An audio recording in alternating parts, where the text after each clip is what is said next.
साथियों, वेंकैया जी की बात हो और उनकी वाणी,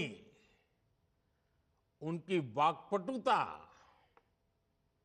उनकी विटीनेस, अगर उसकी हम चर्चा न करें तो शायद हमारी बात अधूरी रह जाएगी। वेंकैया जी की अलर्टनेस, उनकी स्पॉन्टेनिटी, उनकी क्विक काउंटर बीट,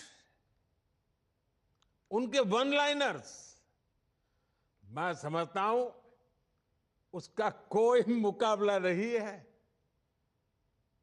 मुझे याद है जब वाजपेयी जी की गठबंधन सरकार थी तो वेंकैया जी का ऐलान था, एक हाथ में बीजेपी का झंडा और दूसरे हाथ में एनडीए का एजेंडा। और 2014 में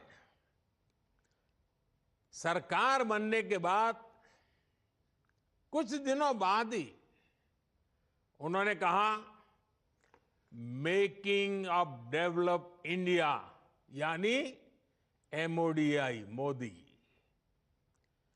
मैं तो खुद हैरान रह गया कि वेंकैया जी इतना कैसे सोच लेते हैं।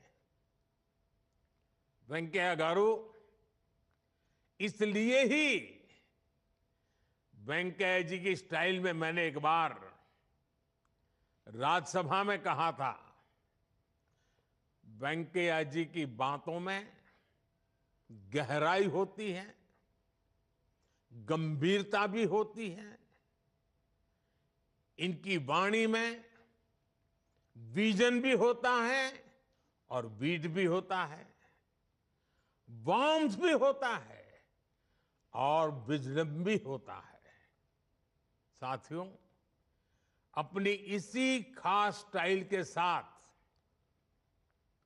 आप जितने समय राज्यसभा के सभापति रहे, आपने सदन को पॉजिटिविटी से भरपूर रखा। आपके कार्यकाल में सदन ने कितने ही ऐतिहासिक फैसले लिए। पूरे देश ने देखा था, जम्मू कश्मीर से 370 हटाने का बिल लोकसभा की जगह पहले राज्यसभा में पेश हुआ था।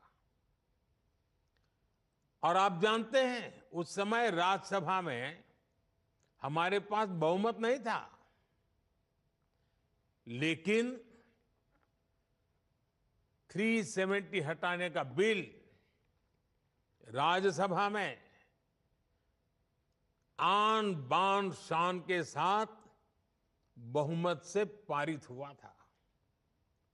इसमें कई साथियों, पार्टी और सांसदों की भूमिका तो थी ही, लेकिन ऐसे संवेदनशील मौके पर सदन को सुचारू रूप से चलाने के लिए वेंकैया जी जैसा अनुभवी नेतृत्व भी उतना ही जरूरी था।